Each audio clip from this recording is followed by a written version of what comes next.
I have a dream, and in that dream, the Holy Spirit told me what people should do so that we will all be saved. I just had a vision, and in that vision, the Holy Spirit told me of what we need to do so that we can be saved. Let's do it like this. I had a revelation from the Holy Spirit. He spoke to me. And according to that revelation, this is what we should do so that people will be saved.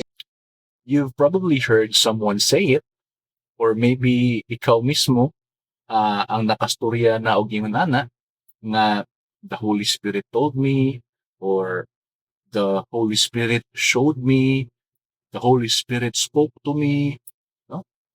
And then inig panglakaw aron mag-preach, they go preach a teaching that's totally different, that's totally contradicting what the Bible says, no? So let's go and talk about this. Now, I want to be careful here, because I'm not saying that the Holy Spirit is not real. Okay, tinuod man ang Holy Spirit, no? I'm also not saying that God does not work in people's lives karong panahon na, because He still does. I believe that, no? But here's the question that we need to ask. Mo ni ang question, ang tinuod nga dapat ipangutana hinuon. Does the Holy Spirit contradict?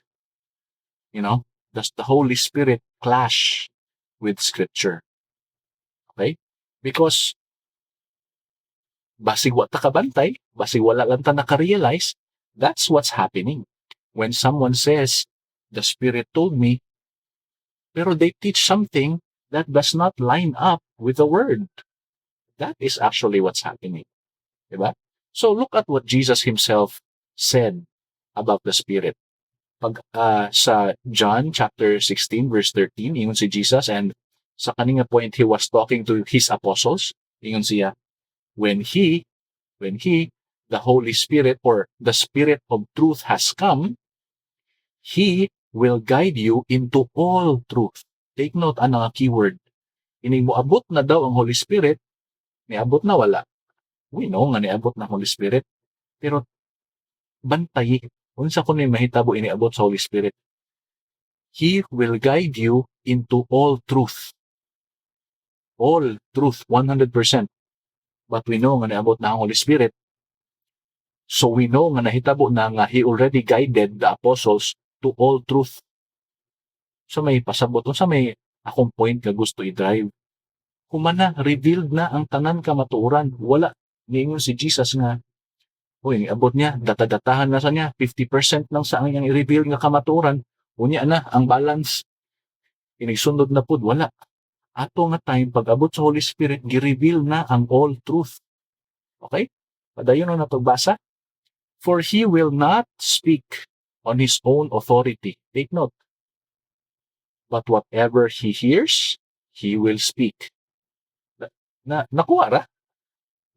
Nakuha ra ninyo ang point sa gisulti ni Jesus? The Spirit, He does not freelance. Dili siya magbuot-buot. No? He does not come up with a new doctrine on His own. Dili yun ani ang Holy Spirit nga, time pa na ako'y nahon-nahon na animdot. Sige ako. Dili siya yung nana. Yun ani o nato kay murag mas better. Dili yun ana nga klase ang Holy Spirit. Ang atong nabasa nga verse, unsa ingon dito, He speaks whatever He hears from the Father and the Son. Meaning, ang Holy Spirit nag-agad kanunay sa amahan o sa anak. Kung naay giistorya, mustorya po siya. Kung wala po. Ingon ana siya. He is very dependent sa kung unsa lang ang gidictate o gialaw nga ipastorya sa amahan o sa anak. And kana nga revelation nga gikan sa Holy Spirit, it has already been delivered. Mo nay usa sa mga importante nga butang nga dapat natong masabtan.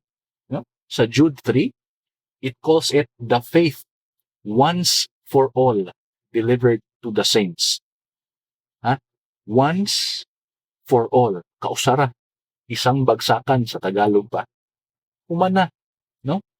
Ang kato nga revelation, it's not ongoing, it's not being updated.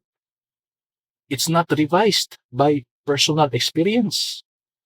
Dili ta pwede mag-ingon-ingon nga, di, 2026 naman ron, na ako'y revelation, nga dapat ingon aniyo na nato. Dapat katong sa una, dili na to applicable kay high-tech na taron. No? Ang revelation, ato nga time nga gi-reveal, mao na to. Wala na revised edition 1, revised edition 2, revised edition, wala na. Once for all. Gets? Now, here's the other side of this.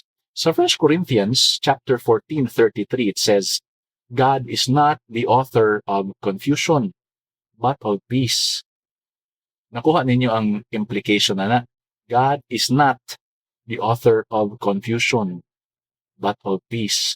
Meaning, sa mga time nga naaga ni kalibog na mahitabo, asa nagikan? It's not from God. Gikan na sa kontra. Gusto lang ako ng klaruhon, ano man, guol kayo ba, karong panahon na. Unsa asa magig ani Lord ang atong tuuhan? Di na lang kumangita sa kamatuoran, Lord, kay libog kayo ang Bible. Do you see that? Ang Ginoo na ipasanginlan, ang Bible na ipasanginlan kung anong naay kalibog. No. Ingon ang Ginoo, God is not the author of confusion. Kung naa magani nahitabo nga kalibog sa imong hunahuna karon sa imong kasing-kasing, that does not come from God. Wala dapat natong unang i-correct sa atong hunahuna. No? So think about what happens kung naay napo kabuok lain-lain nga tao, sila tanan nag-claim nga naa kuno sila Holy Spirit, nga nagstorya deep inside them, and then they're all teaching 10 different things. Dili lang kay 10 different things, 10 different conflicting things. Sila tanan nag-ingon nga Holy Spirit, imagine na. Diba? One says baptism is essential for salvation, another says it's not. Huh? One says instrumental music in worship is fine, another says it is not. One says, once saved, always saved. Ang usapod says, pwede gyapon kang malaglag. Pwede gyapon yung malusay mo salvation. They can't all be right. Dili pwede nga kat sila tanan parehong sakto. Diba? So tawag ka na, unsa na nga klaseng Holy Spirit, bipolar, na ay multiple personalities disorder. No? Para sa mga batang 90s, kung kita mo atong Ghost Fighter nga salida, unsa ni Holy Spirit, sensui, na ipito kabuk lain-lain nga personality. But of course, we know that's not the case. No? If the Spirit is supposedly telling all of them, kung tinuod man ganin na, then the Spirit would be the author of confusion, di ba? Kung tinuod na mao gyud na ang nahitabo karon, na kanang tanan nagipangwali ngayon na lain-lain nagsangka pa jud, kung tinuod na nga puros nagikan sa Holy Spirit, then unsay nahitabo? God is the author of confusion. That is the only conclusion. But God's word says He is not the author of confusion. So, unsa ang logical na conclusion? Unsay sakto nga conclusion? Not all of those claims are from the Spirit. Kana ra gyud. Naman, kay kung mo pugos yung tag-conclude nga, katukanan sa Holy Spirit tugikan. Unsay pasabot? Namakak ang Holy Spirit. Namakak ang Holy Spirit sa 1 Corinthians chapter 14, verse 33. Mora na ang other conclusion. Diba? But here's the hard truth. Moni ang bitter pill na kailangan natong tunlod, no? Feelings are real, but feelings are not authority. Okay? Sincerity, it is real. Tinood na, daghan man sincero. Dili kong question na. But sincerity is not a guarantee of truth. Okay? The Spirit already spoke. Mana magstorya. He guided the apostles into all truth. Base sa atong nabasa na. And that truth was already written down. Wala na yung atong Bible. Why? So that you and I could read it, so that you and I could study it, so that pagkabalo na ta, then we can be accountable to it. Na natay pananagutan. Kung kabalo na ta nga mauman di ay na ang dapat buhaton, mauman di ay ang dili dapat buhaton, then we are now accountable. No? 2 Timothy chapter 3 verse 16 to 17, again bugbog sarado nga verse, it tells us that the scripture is sufficient, enough, di ba? To make the man of God complete. So, if scripture man di ay is sufficient, we do not need private revelations to fill in the gaps. Diba? Wala na lugar ang private revelation. Mamaguno yung nagdagyagaw ron. Di, ipadamgo ko sa Holy Spirit. Ingon sa tong usang, na ako'y Holy Spirit. No. Ayo, karon lang buntag. Gipakita ako og vision. Maon ingon sa Holy Spirit, di na mawang imuha. Mo tubag sa tong usa. Dili na ako'y revelation karon palang daan, no? Na ako nuko sa langit, no? Ingon ang Holy Spirit mo sayop kong duha. We do not need private revelations to fill in the gaps, no? So the next time, my dear friend, the next time that someone says, the Holy Spirit told me, just don't, ayun lang sa tuol lang sa diretsyo. Test it. Sulay ba?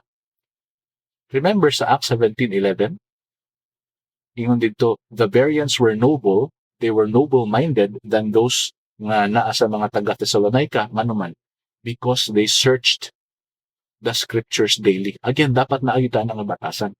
Paklia ba? Na kinadunggan karon, i-compare. Na nasa kinadunggan na, i-compare. Take note, mga kuanihan. Ato nga time, wala pa biyay pila ka thousand nga lain-lain nga religion. Usa pa gyud ka church ang naa ato nga time. Di ba? And yet, nag-check gani sila. How much more karon nga daghan na nagkaguliyan nga lain-lain nga relihiyon nga nagsumpaki ang mga pagtulunan. Don't you think nga all the more dapat na noon nga mas strengthen ng iyong aning attitude? Nga dapat na noon ta magsigig compare aron makapanigurado, di ba? Tama. Ano man, because scripture, that's your standard. No? Dili feelings, dili akong experience sa kinabuhi. Naniguwang na lang ko 70 years na ako dili sa kalibutan. Sayop gihapon na yung akuhang panglantaw ani masitwasyon. No? Dili na may standard. Not your personal impressions. The standard is the word. Okay? So, test every teaching against the scripture. Ano man? Because the spirit and the word, they don't contradict each other. No? They never have. They never will. So, open your Bible, read it for yourself, because that has always been the standard. Never trust a preacher blindly, not even me. The Bible is the standard, not me. Search the scriptures. If I speak true, please obey God. If I don't, please reject me. Remember, John 7:17, Acts 17:11.